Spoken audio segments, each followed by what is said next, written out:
verset 10, où je vais commencer par le verset 8, Genèse 10, verset 8 au verset 10. La Bible parle d'un homme appelé Nimrod, la Bible dit Couche engendra aussi Nimrod. C'est rien qui est resté assis, je ne sais pas, je sens quelque chose de bizarre. On peut tous se lever. Couche engendra aussi Nimrod. C'est lui qui commença à être puissant sur la terre. Amen, amen. On dit Couche engendra aussi Nimrod. Et on dit que c'est lui, Nimrod, qui est le premier qui commença à être puissant sur la terre. Je veux que tu sois puissant sur la terre. Amen. Que tu sois puissant sur la terre. Amen. Psaume 68, verset 29, la Bible dit ton Dieu ordonne que tu sois puissant. Je prie que tu sois puissant sur la terre. Amen. Il fut un vaillant chasseur contre l'Éternel. Ici on écrit devant l'Éternel, mais la vraie version c'est contre l'Éternel. C'est pourquoi l'on dit, comme Nimrod, vaillant chasseur devant l'Éternel. Il régna d'abord sur Babel, Érec, Akkad et Calné, au pays de Shinéar. Amen, amen. Amen, amen. Amen. Tu peux t'asseoir. Je vais au chapitre suivant, Genèse 11. Genèse 11, la Bible dit, toute la terre avait une seule langue. Maintenant, on parle de Babel qu'on vient de citer avant. On se comprend, n'est-ce pas? On se comprend, n'est-ce pas? Ici, on parle maintenant d'une construction qu'il y avait à Babel qui s'appelait la tour de Babel. Là, on vient nous montrer qui a régné sur Babel. Il était qui? Il a régné sur quelle ville par la suite? Maintenant, dans Genèse 11, on parle de Babel. On dit, toute la terre avait une seule langue et les mêmes mots. Comme ils étaient partis de l'Orient, ils trouvèrent une plaine au pays de Shinéar et ils y habitèrent. C'est normal qu'ils aient tous une seule langue. Vous savez pourquoi? Parce qu'ils ont tous un seul ancêtre. On est ensemble? La Bible dit comme, voilà. Verset 3, ils se dirent l'un l'autre, allons faisons des briques, cuisons-les au feu, et la brique leur servit de pierre, et le bitume leur servit de ciment. Ils dirent encore, allons bâtissons-nous une ville et une tour dont le sommet touche le ciel. Amen, amen. Ils disent une tour dont le sommet touche quoi? Et faisons-nous un nom afin que nous ne soyons pas dispersés sur la face de la terre. L'Éternel descendit pour voir la ville et la tour que bâtissaient les fils des hommes. Et l'Éternel dit, voici, ils forment un seul peuple et ont tous une même langue. Et c'est là ce qu'ils ont entrepris. Maintenant, rien ne les empêcherait de faire tout ce qu'ils auraient projeté. Allons, descendons et confondons leur langage afin qu'ils ne s'entendent plus afin qu'ils n'entendent plus la langue les uns des autres. Et l'Éternel les dispersa loin de là sur la face de la terre. Et ils cessèrent de bâtir la ville. Amen, amen. C'est pourquoi on l'appela du nom de Babel, car c'est là que l'Éternel confondit le langage de toute la terre, et c'est là que l'Éternel les dispersa sur la face de la terre. Amen, amen. Genèse 11 seulement, je vais descendre un peu. À partir du verset 27, la Bible dit, voici la postérité de Térak. Térak engendra Abram, Nachor et Haran. Haran engendra Lot.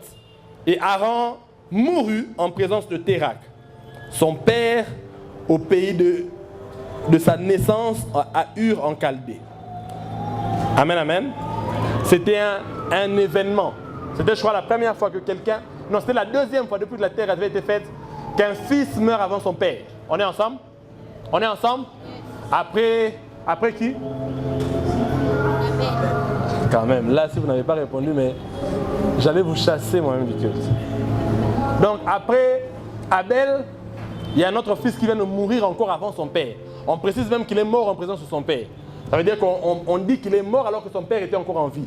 C'est anormal. Amen, amen. Amen, amen. Pour toi qui entends le son de ma voix, tu n'enterreras pas tes enfants. Tu n'enterreras pas tes enfants. Non seulement tu ne les enterreras pas, mais tu les verras vieillir. Ça veut dire que toi aussi, tu auras le temps à passer avec eux. Vous savez, la plus grande crainte pour un parent, Surtout quand ces enfants sont encore très petits, c'est de les laisser. Amen, amen. Amen, amen. Quand on met des enfants sur terre, on se dit, mais ces gens sont venus faire quoi ici? La terre ici est compliquée. Alors on veut bien les accompagner un moment. Amen, amen. Dis avec moi, rien n'est trop difficile pour Dieu. Dis avec moi, rien n'est trop difficile pour Dieu. Dis avec moi, rien n'est trop difficile pour Dieu. Andra, ton truc ici ne va pas tenir, crois-moi.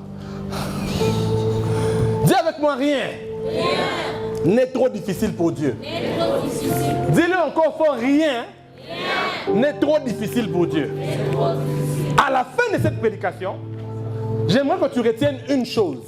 C'est que rien n'est trop difficile pour Dieu. Amen, amen. C'est que rien n'est trop difficile pour Dieu. Depuis 3 jours, nous sommes ici. Nous sommes en train d'invoquer le Dieu qui donne des terres. Amen, amen. Et je suis sûr que tu sortiras de ce lieu comme une personne qui possède des terres dans le nom de Jésus. Là où tu es, que Dieu te donne des terres dans le nom de Jésus. Je disais là où tu es, que Dieu te donne des terres dans le nom de Jésus. Ces 3 jours, je ne suis pas venu pour prêcher, je suis venu pour prophétiser sur toi et t'annoncer ce que Dieu est en train de faire. Dieu est en train de faire de toi un propriétaire de terre dans le nom de Jésus. Un propriétaire de terre dans le nom de Jésus. Un propriétaire de terre dans le nom de Jésus. Et je disais ceci. L'une des choses que Dieu a toujours faites, l'une des choses les plus importantes sur la terre, je l'ai dit la dernière fois, il faut comprendre 2 notions sur la terre pour que tu diriges, que tu règnes sur la terre. On est ensemble? On est ensemble? Il faut que tu comprennes 2 choses différentes. Premièrement, c'est la notion d'héritage, la notion de lignée. Et deuxièmement, c'est la notion de terre. On est ensemble? Est-ce qu'on est ensemble? Parce que notre père Abraham, celui à qui Dieu a donné la promesse à laquelle nous sommes rattachés par adoption, il lui a promis 2 choses. Il lui a promis une terre et une lignée. Il lui a promis une terre et une postérité.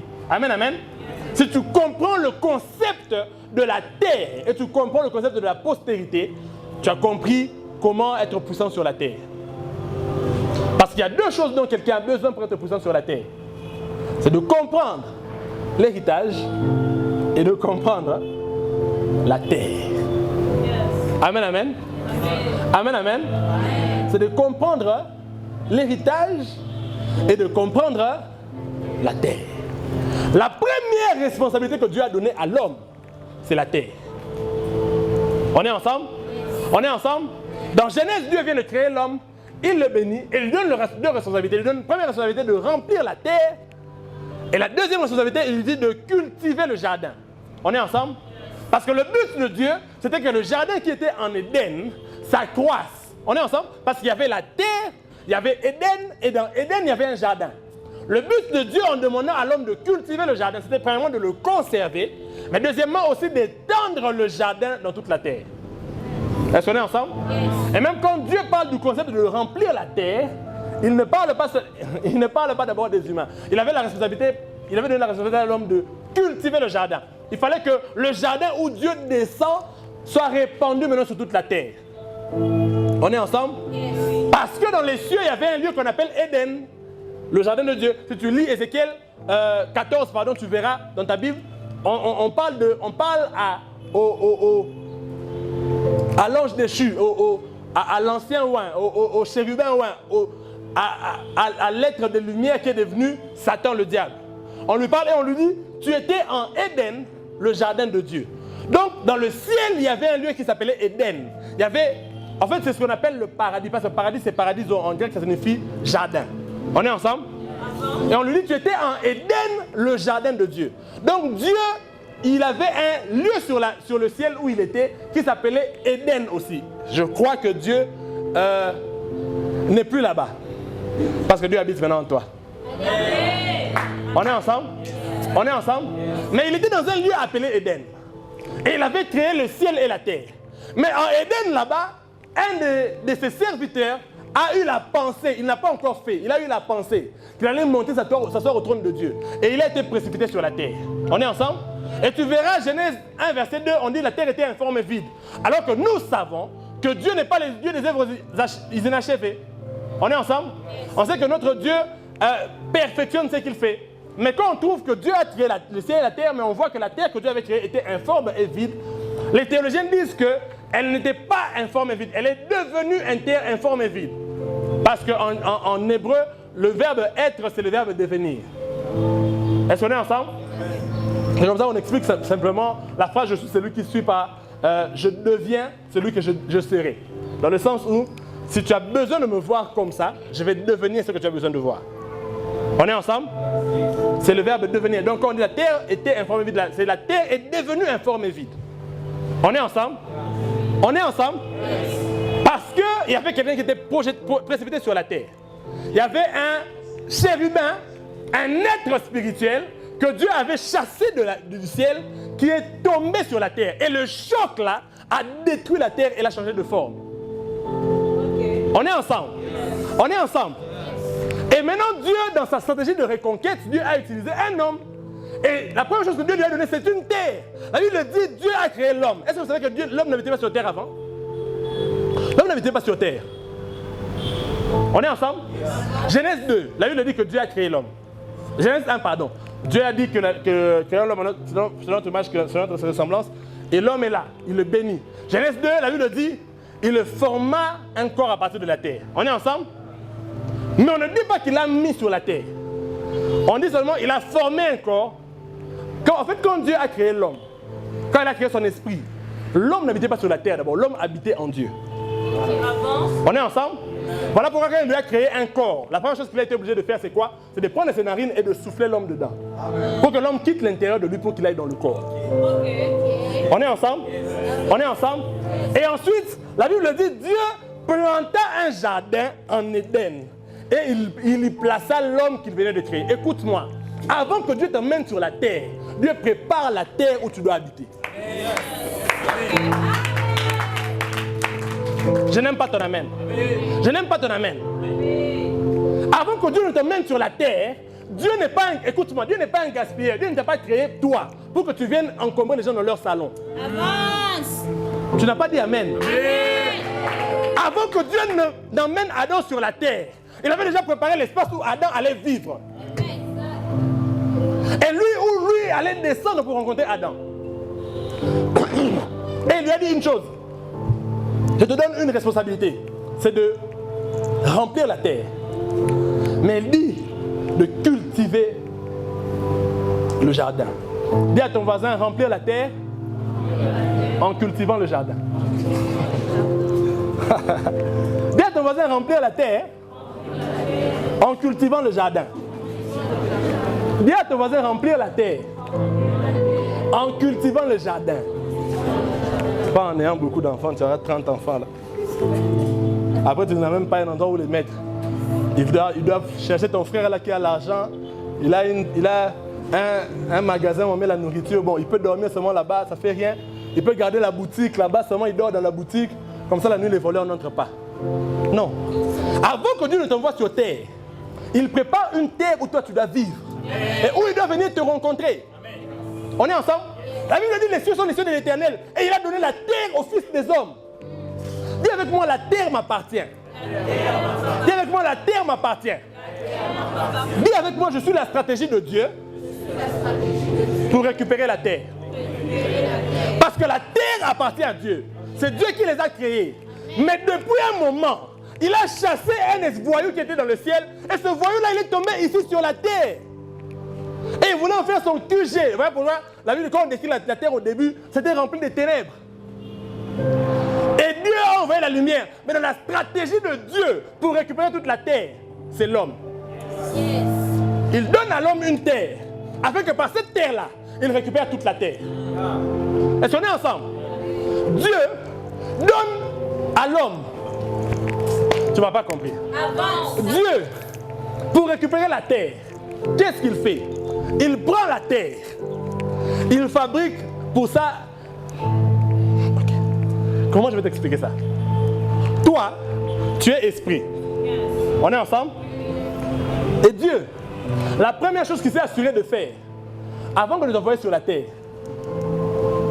avant de te donner la terre là qu'il a prévue pour toi, il t'a mis dans une terre. Ok. On se comprend? Yes. Il a pris la poussière de la terre. Il t'a fabriqué un corps. Donc la première chose que Dieu a faite pour toi sur terre, c'est de le mettre dans une terre. Yes. Okay. On est ensemble? La toute première chose que Dieu a faite pour toi sur la terre, c'est de te mettre dans une terre. Amen. C'est le corps que tu utilises là. Pourquoi il l'a fait? C'est pour te révéler qu'il a une promesse pour toi d'une terre.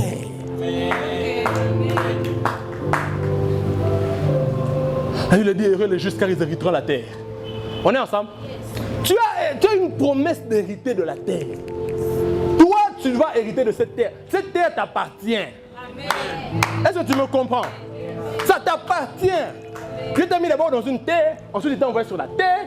Mais avant de t'envoyer sur la terre, sache qu'il avait prévu une terre où la terre que tu es, où la terre que tu as, doit arriver. Et ensuite, à partir de là, il commence à récupérer des terres par la terre qu'il t'a donnée. Alors, Dieu vient vers un homme appelé Abraham. Et il lui fait une promesse. Il dit, je vais faire une alliance sur la terre avec des gens.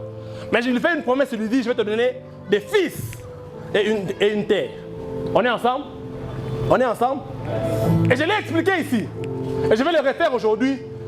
Et je suis en train de décoller. Les hommes de cette époque-là avaient un problème. Ils avaient un problème, ils avaient une peur. Ils avaient peur que Dieu détruise encore la terre. On est ensemble? Parce que je vous ai démontré, si vous lisez Genèse 11, vous verrez qu'on parle de la descendance de Noé. Et on dit à quel âge telle personne a eu tel enfant. Et vous verrez, si vous faites les calculs, que Noé, avant sa mort, il est né un homme parmi les hommes. Cet homme-là s'appelait Abraham. La Bible dit, Noé vécut encore 350 ans après le déluge. On est ensemble? Mais 292 ans après le déluge, il naquit aux hommes un homme appelé Abraham. On est ensemble? Donc, je l'ai dit ici, Abraham a vécu sur la même terre que Noé. On est ensemble? Écoutez-moi, ils étaient tous, tu vois tout ce qui se passe ici? Ils se trouvaient dans une terre qu'on appelle Pasteur est là, Pasteur peu. Pasteur, je n'ai pas étudié la théologie, mais des fois ils me demandent comment vous faites pour savoir tout ça. C'était en Irak. Ça existe jusqu'aujourd'hui. Vous pouvez aller là-bas, vous allez trouver les villes comme Babylone, comme Akkad. Jusqu'aujourd'hui, ça existe. Ça n'a pas disparu. Même les villes antiques, ça existe encore aujourd'hui. On a bien conservé. On est ensemble? Ils habitaient tous là-bas. Parce que c'est là-bas que l'âge de Noé s'est arrêté et ils sont descendus, ils ont commencé à habiter là-bas. Ils ont commencé à avoir des enfants. Et à un moment donné, Noé était encore en vie. Et un homme appelé Abraham est né. Et d'ailleurs, même Noé est mort quand Abraham avait 58 ans. On est ensemble? Noé est mort quand Abraham avait 58 ans. Allô? Ah. Noé est mort. Abraham avait déjà 58 ans. Donc c'était un papa de 58 ans. Donc il avait la conscience que Dieu peut encore détruire la terre par les eaux. Surtout qu'il voyait déjà que le mal pour lequel Dieu avait détruit la terre commençait à revenir déjà sur la terre. Avec la ville comme Babel, où il y avait la prostitution sacrée, où il y avait beaucoup des idoles. Et d'ailleurs, on dit que c'est le premier à être puissant sur la terre. Pourquoi? Parce que c'est le premier à commencer à posséder des terres sur la terre. On est ensemble? Est-ce qu'on est ensemble? La puissance d'un homme sur la terre est déterminée par sa capacité à avoir des terres sur la terre. La portion de terre qui lui appartient sur la terre. C'est ce qui fait sa force. Et cet homme appelé Nimrod a commencé à construire des villes. Et la première ville qu'il a construite s'appelait Babel. Quand il a construit Babel, il a dit une chose. Pendant qu'ils étaient là, il leur a dit, écoutez, on va faire ceci. On va élever une tour dont le sommet touche le ciel.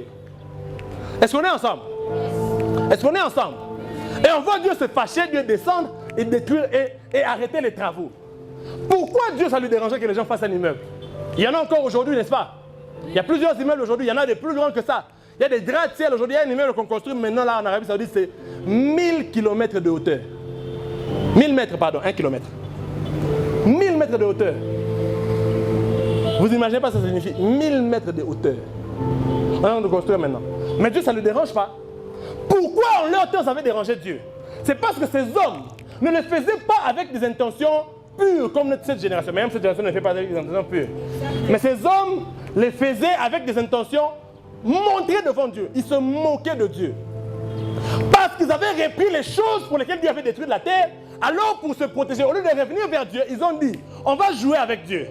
S'il veut encore détruire la terre par les eaux, nous on va construire une tour. Et nous serons au-dessus là-bas. Est-ce qu'on est ensemble? J'avais déjà enseigné ça plusieurs fois. C'était ça l'enjeu de la tour de Babel. C'était si Dieu détruit encore la terre par les eaux, nous ne serons pas ici, nous serons là-bas au-dessus.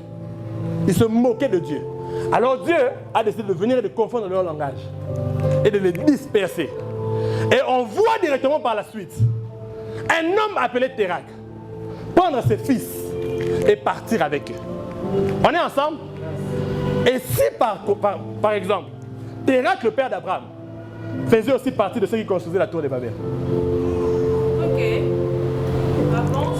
Prenons juste cette assumption-là. Parce que juste quand on parle du fait que Dieu disperse les gens, on voit un homme appelé Térak prendre ses fils et même son petit-fils, Lot, et partir avec eux. Il fuit. Moi, je pense qu'il faisait partie de ceux qui construisaient là-bas. Et par peur, il prend ses fils et son petit-fils, ils partent. Quand ils arrivent à un endroit, avec la même peur, il fouillait et cherchait une ville. Lui, il meurt en route. Mais son fils reste avec la même peur. Peut-être qu'un jour, Dieu va détruire. Alors Dieu vient vers lui et Dieu lui fait une promesse. Moi, je vais te donner une terre. On est ensemble? Et même, Hébreux 11 nous dit même que Dieu nous avait promis une terre. La Bible dit qu'Abraham croyait en une ville qui a de solides fondements et dont Dieu lui-même est l'architecte et le constructeur. On est ensemble? Donc, la motivation des hommes de l'époque pour avoir des terres, pourquoi Dieu leur promettait des terres, c'est parce qu'ils avaient peur qu'un jour qu'il n'y ait pas d'espace, qu'il n'y ait plus de terre, que la terre soit détruite. On est ensemble? Est-ce qu'on est ensemble? Voilà pourquoi Dieu venait et leur promettait de terre. Et par la suite, Dieu l'a emmené dans une ville qui s'appelle Bethel. De ce côté-là, Nimrod a commencé Babel, lui Dieu l'a emmené à Bethel. On est ensemble? On est ensemble? Babel, c'est l'équivalent spirituel de Bethel. Est-ce qu'on est ensemble? Babel, c'est l'équivalent spirituel de Bethel. Des siècles plus tard, des années plus tard, pardon, Jacob arrive à Bethel. Et il dit, c'est ici la maison de Dieu. Il dit, c'est ici les portes des cieux. On est ensemble? Il dit, c'est ici. Ce n'est pas une terre comme toutes les terres. Cette terre est une porte. Est-ce qu'on est ensemble? Il dit, cette terre-ci sur laquelle je suis allongé, ce n'est pas une terre comme toutes les terres. C'est une porte. Parce qu'il a vu des anges de Dieu monter vers Dieu et descendre sur cette terre-là. Il a compris que cette terre, elle n'est pas normale comme toutes les autres terres, mais c'est une porte vers le monde spirituel. On est ensemble? Babel de son côté, je vous l'ai toujours dit ici, en langue hébraïque, ça veut dire confusion. Parce que Dieu a confondu leur langage. Mais dans la langue akkadienne, ça ne veut pas dire confusion. Chez les Akkadiens, Babel signifiait porte des dieux. On est ensemble? On est ensemble? Donc de la même façon que Bethel était la porte des cieux, pour eux c'était la porte pour accès à des idoles. On est ensemble? Parce qu'une terre peut être normale pour tout le monde, mais spirituellement quand on la regarde, c'est une porte d'accès vers le monde spirituel. Est-ce qu'on est ensemble? Est-ce qu'on est ensemble? Et les esprits et Dieu peuvent avoir un plan sur toute la terre en entrant par une terre. Tu m'entends? Dieu peut appliquer son plan sur tout un pays, mais en prenant d'abord une terre. Parce que cette terre-là, c'est une porte.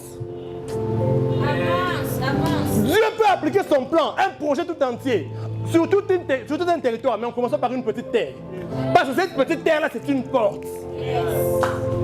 À partir d'aujourd'hui, Dieu va prendre le contrôle de ton quartier parce que ta chambre va devenir une porte. Je disais, ta chambre va devenir une porte. Il y a des lieux qui sont des lieux normaux, mais il y a des lieux qui sont des portes. On est ensemble? Il y a des lieux qui sont des portes. Si tu habites avec un homme de Dieu, ou tu es un frère qui est un homme de Dieu, tu dois être conscient que c'est une porte. Et là où il prie, c'est une porte. Je ne suis pas obligé d'être là. Là où je prie, c'est une porte. On est ensemble? Je déclare et je décrète. Ton salon va devenir une porte pour Dieu. Je n'aime pas ton amen, je n'aime pas ton amen. Ta chambre va devenir une porte pour Dieu. Tout un agenda spirituel peut avoir accès dans plusieurs terres à cause d'une seule terre. Et je vais vous montrer quelque chose. La Bible cite les villes sur lesquelles, Genèse 10, les villes sur lesquelles Nimrod a régné. On dit il a régné sur quelle ville? Babel, Érec. Voilà. On dit il a régné sur les villes qui s'appelaient Babel, Érec, Akkad et Calné. On est ensemble? On est ensemble? Je vais seulement vous dire ce que ces villes-là signifient. Que la manière dont ils prenaient les villes, ce n'était pas un hasard. C'était un agenda qui s'appliquait. Babel, comme je vous ai dit, ça signifiait, pour les Juifs, ça signifiait confusion. Pour eux, ça signifiait porte de Dieu. On est ensemble? On est ensemble? C'était Babel la porte. Quand ils ont pris Babel, ils ont commencé une autre ville qui s'appelait Érec. Érec signifie allongé ou fortifié ou installé. On est ensemble? On est ensemble? Yes. On est ensemble? Yes. Donc, on est en train d'installer quoi? Érec et Babel. On est en train d'installer quoi? On est en train de prolonger quoi? Je vous demande, Érec et Babel, on est en train d'installer quoi? La confusion, n'est-ce pas? On ouvre une porte de Dieu, une porte des idoles, pour installer la confusion. On est ensemble? La troisième ville qui commence, ça s'appelle Akkad, ça s'appelle subtil, de manière cachée, de manière subtile, subtilement. Donc on est en train d'installer, de manière subtile, la confusion en ouvrant la porte de Dieu. On est ensemble? On est ensemble? On est ensemble. Puis quand tu vois les noms des villes qu'il a prises, tu comprends qu'il y a un agenda derrière. Pendant que vous êtes Chanel en voyant seulement ils prennent des territoires. Non, ils ne prennent pas n'importe quel territoire. Ceux qui connaissent la guerre savent. Les villes ne tombent pas parce que les militaires sont dedans. Non, on peut prendre notre ville stratégique qui fait en sorte que notre ville là est devenue... On ne peut plus la défendre. On est ensemble? On est ensemble? Ils peuvent, si les gens veulent récupérer une ville pendant une guerre, ils peuvent ne pas aller dans la ville. Ils peuvent prendre la ville d'à côté, qui donne une vision stratégique sur cette ville-là. Et ceux qui sont dedans, ils vont eux-mêmes sortir. Parce que le fait d'avoir récupéré cette ville-là, ça rend totalement vulnérable l'autre ville. Est-ce qu'on est ensemble? Est-ce qu'on est ensemble? Quand on voit les villes qu'il est en train de prendre, c'est un agenda qui est en train de se transférer par les villes seulement qu'il est en train de prendre. Et la dernière ville, c'était Calné. Calné, ça signifie forteresse d'Anu. Et je vais expliquer que Anu, selon la mythologie mésopotamienne, c'est le dieu des dieux. C'est l'idole en tête. L'idole qui est engendrée d'autres idoles. C'est l'image du diable. On est ensemble? On est ensemble? Parce qu'il y a des... Écoutez-moi. Quand il était en train de prendre les villes, il était en train d'installer de manière subtile la confusion pour poser la forteresse du diable. Il a ouvert une porte qui a installé de manière subtile la confusion pour petit à petit installer la forteresse du diable. Écoutez-moi, il y a des villes que vous voyez, il y a des terres que vous voyez, il y a même une parcelle que vous voyez dans votre avenue. Vous voyez que c'est une parcelle normale, mais c'est la forteresse du diable dans l'avenue. Jésus parle à des églises dans l'Apocalypse et il parle à l'église de Pergame et il dit, je sais que là où tu habites, là se trouve le trône du diable. Est-ce qu'on est ensemble? Il y a des terres qui sont des terres normales pour nous tous. Mais dans le monde spirituel, c'est l'équivalent d'une porte. Et c'est l'équivalent de la porte par laquelle une divinité va entrer pour torturer les gens qui se trouvent là-bas. Vous allez voir dans un quartier, on coupe un arbre, les gens se fâchent. On est ensemble? On coupe un arbre, les gens se fâchent. Pourquoi? Parce que c'était leur lieu de réunion. C'était la porte par laquelle les gens entraient pour détruire le quartier. Vous allez voir dans certaines villes, on veut enlever un rond-point. Les gens se fâchent. Les gens commencent à faire beaucoup de bruit. On veut couper un arbre. Ça passe à la télé. Les gens commencent à s'enchaîner à l'arbre qu'on ne coupe pas. Pourquoi? Vous pensez que c'est toujours l'écologie. Il y a des terres qui sont des portes par lesquelles les mauvaises choses peuvent entrer et par lesquelles les bonnes choses peuvent entrer. Il y a des terres qui sont des portes dans le monde spirituel. Celui qui récupère cette terre-là récupère le quartier. Celui qui récupère cette terre-là récupère la ville. Celui qui récupère cette terre-là récupère le pays.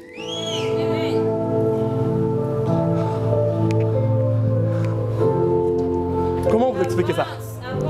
Il y a tu peux voir un banc sur l'avenue ou un endroit. Les jeunes s'asseyent là. C'est de là que viennent les mauvaises idées. Si tu veux retrouver un truc qu'on t'a volé, il faut aller là-bas, il faut leur demander. Parce qu'ils ne savent pas. Ils ont déjà ouvert une brèche pour que toutes les mauvaises idées entrent par là et s'articulent par là. Les gens pleurent dans les avenues. On tue les gens la nuit. Je déclare et je décrète. Toutes les mauvaises portes. Écoutez-moi, ça c'est une prière dangereuse. Il y a quelques années en arrière, je ne pouvais pas faire ce genre de prière. Aujourd'hui, je peux le faire parce que Dieu m'a donné le mandat pour le faire.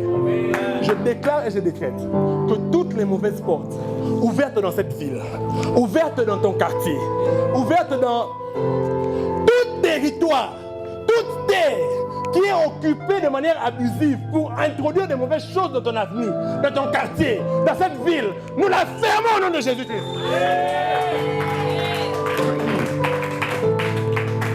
Voilà pourquoi il faut que Dieu appelle des hommes et qu'il leur donne aussi des terres. Parce que le diable n'a rien inventé. De la même façon que lui, il a commencé à donner des terres à Nimrod pour faire introduire quelque chose sur la terre. C'est parce qu'il savait que le plan de Dieu au départ, c'était par une terre, par Éden, par le jardin d'Éden, de cultiver ça pour remplir toute la terre. En fait, le diable n'a rien inventé. Il a copié une stratégie de Dieu. On est ensemble? Il a copié une stratégie de Dieu. Parce qu'en réalité, la terre ne lui appartient pas. La terre appartient à Dieu. La terre appartient à ton père. Dis avec moi, la terre appartient à mon père. C'est la saison de la guerre des terres. Dis avec moi, la guerre appartient à mon père. Je n'aime pas la façon dont tu dis ça. Dis avec moi, la guerre appartient à mon père. La Bible dit, le ciel est son trône, la terre est son marchepied. Écoutez-moi, Dieu peut être dans le ciel, mais s'il manque une terre où il va poser ses pieds, sa volonté qui se fait là-bas ne va pas se faire ici. Ok. Dieu a pour trône le ciel, mais là où il va mettre ses pieds, c'est sur ta terre. Il a besoin d'une terre où mettre les pieds. Je disais, Dieu a besoin d'une terre où mettre les pieds. Dieu a besoin d'une terre où mettre les pieds. Dieu a besoin de récupérer les terres par ta terre. Et de la même façon que Babel était une porte pour l'idolâtrie, Bethel c'était la porte des cieux. Écoutez-moi, il arrive que Dieu promette non seulement une terre à quelqu'un, mais Dieu demande à quelqu'un d'acheter une terre. Genèse 32. Dieu est venu trouver quelqu'un qui était en prison. Il a dit, ton cousin va venir te vendre une terre. Et quand il a vu ça, il a compris que c'est Dieu qui lui parlait. Il a acheté la terre. Et Dieu lui dit quoi? Écoute, pourquoi je t'ai demandé d'acheter la terre? Parce que cette terre-là, ce n'est pas juste une terre. C'est un signe que dans ce pays qui est occupé, dans ce pays qui est habité, les gens vont continuer à acheter des terres. Est-ce que vous comprenez ça? Ça veut dire que là où on vous a dépossédé, pour que vous puissiez encore reposséder, Dieu a demandé à un prophète, achète une terre. Si toi tu as une terre, les autres aussi vont avoir. Est-ce que tu comprends ça? Dis avec moi Anatote. Dis avec moi Anatote. Anatote signifie réponse. Il arrive que la réponse de Dieu dans une crise soit une terre. Il arrive que la réponse de Dieu dans une crise soit une terre. C'est pour ça que Dieu promet la terre à Abraham, il promet à Isaac, il promet à Jacob. Je déclare, je décrète. Dieu va te répondre par une terre. Dieu va te répondre par une terre. Donc ton salon deviendra la réponse de tout le quartier. Ta chambre deviendra la réponse de tout le quartier. Dis avec moi Anatote. Dis-le fort Anatote. C'est la réponse de Dieu qui a la forme d'une terre. C'est la réponse de Dieu pour récupérer les autres terres, mais qui a la forme d'une terre. Parce que Dieu lui dit, toi achète, toi tu es prophète, achète cette terre-là. Et si toi tu possèdes cette terre-là, les autres auront aussi la force de commencer à acheter. Je déclare, quand toi tu vas commencer à acheter, toute la famille va commencer aussi à acheter. Dis avec moi Anatote. Dis avec moi Anatote. Dis avec moi Anatote. La réponse de Dieu dans la vie de quelqu'un ou dans la vie d'une ville, ça peut être une terre. Une fois, David a fait ce qui avait déplu à Dieu. Et les gens ont commencé à mourir. Les gens ont commencé à mourir. David s'est retourné vers Dieu. Il a dit, qu'est-ce que je dois faire? Dieu lui a dit, achète l'air d'Ornan. Achète la terre d'Ornan. Okay. Va chez un homme qui s'appelle Ornan. Achète sa terre. David arrive là-bas. Il dit à Ornan, je vais acheter ta terre et des bêtes. Ornan lui dit, non, je vais t'offrir. David dit, je vais acheter. Parce que je ne vais pas donner je vais pas offrir à Dieu une offrande qui ne m'a rien coûté. Dès que David achète ça, David lui dit, il regarde en haut et il voit un ange avec une épée nue à la main. Donc les problèmes de toute la ville, les gens mouraient, ils se trouvaient sur la terre d'Ornan. Est-ce qu'on est ensemble? Et là, David achète ça, il fait des sacrifices là-bas, directement. Le fléau s'arrête dans le pays. Là où tu vas acheter, ça va arrêter le fléau dans la ville. Écoutez-moi, je prêche ce genre de message. Je ne le prêche pas dans n'importe quelle province. Nous avons besoin d'acheter pour récupérer. J'ai tout dit. Écoutez-moi, David achète et le fléau s'arrête dans le pays. Parce que c'est là la porte par laquelle l'ange passait pour venir exterminer le pays. Il se trouvait sur une terre. C'était la terre d'Ornan. Ornan dormait, se réveillait. Il ne savait pas que sa terre là. Jésus arrive dans quelque part. Il chasse des démons. Les démons lui disent pardon. Ne nous chasse pas loin de cette terre. Les démons lui disent quoi? Ne nous chasse pas loin de cette terre-ci. Chasse-nous au moins là-bas, dans les pourceaux qui sont là. Ils veulent partir de quelqu'un, mais pas de la terre. Ils veulent bien partir de quelqu'un, mais pas de la terre. C'est la porte. Je disais que Dieu t'aide à localiser la porte par laquelle il passe. Et dans cette ville, nous allons posséder toutes les portes. Nous allons posséder toutes les portes. Nous allons posséder toutes les portes. Nous allons posséder toutes les portes. Dis avec moi, amen. Dis avec moi, Anatote. Dis avec moi, Anatote. C'est la réponse de Dieu par la terre. Et Dieu a décidé dans cette saison de répondre par la terre. À des gens qui ont des crises sur la terre, Dieu répond par la terre. Dieu répond par la terre. La raison pour laquelle Dieu veut te donner des terres, c'est parce que Dieu veut avoir des portes d'accès sur la terre de ton pays.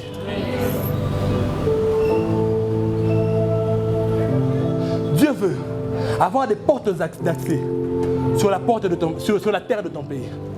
Pour récupérer la terre entière, il a commencé par Jérusalem. Est-ce qu'on est ensemble?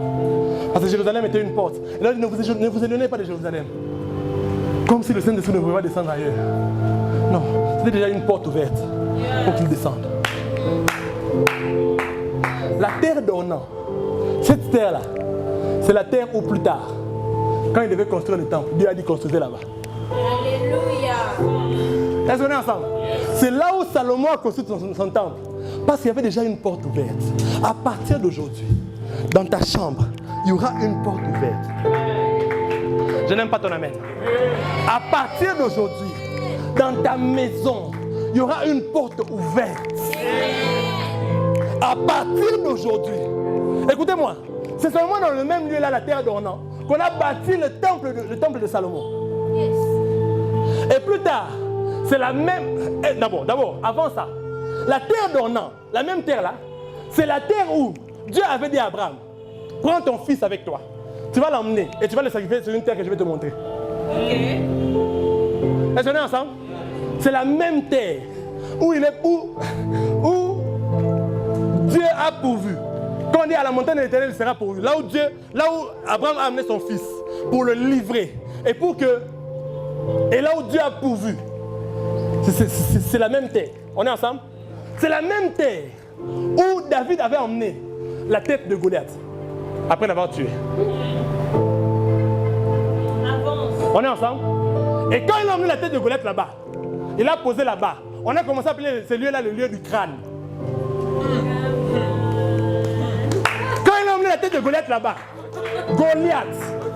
Quand il a pris la tête de Goliath, il a emmené ça là-bas. On a commencé à appeler ça le lieu du crâne. Et le lieu du crâne là, le mot qui signifie le lieu du crâne, c'est Golgotha.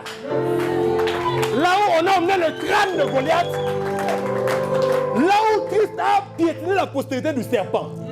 Sur le lieu du crâne, c'est la terre d'ornant. Il y a des lieux qui sont des portes.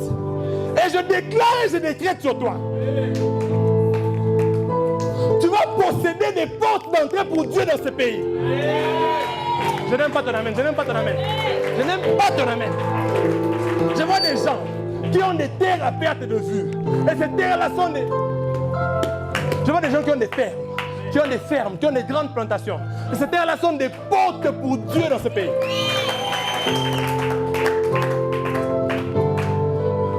Comment vous l'expliquer? Il y a des terres qui sont des portes. Et vous savez quoi? Dieu, je vais finir par là, a besoin de ces terres-là. Il a besoin des portes. Il a besoin des portes. Écoutez-moi, pour que l'on possède le pays, il faut qu'on prenne une terre qui est une porte et qu'on l'offre à Dieu. On est ensemble? Pour que la terre là reste une porte exclusivement pour Dieu, il faut qu'on achète une terre qui est une porte et on la laisse exclusivement à Dieu. On la consacre pour Dieu. Le problème avec nous, c'est quoi? C'est que nous achetons pour nous-mêmes. Nous possédons pour nous-mêmes. Mais le Dieu que nous servons, on loue des salles pour lui. On veut avoir le confort. Mais aujourd'hui, la présence de Dieu, on peut l'appeler ici. Demain, on change de salle. Non. Dieu a besoin qu'il y ait des terres qui lui soient dédiées dans une terre. On est ensemble? Qui lui soit consacré sur une terre. Est-ce qu'on est ensemble? Hier, je vous ai parlé de pourquoi vous devez avoir une terre. Mais aujourd'hui, je vais vous dire que Dieu, on doit nous lui acheter des terres qu'on va consacrer à Dieu.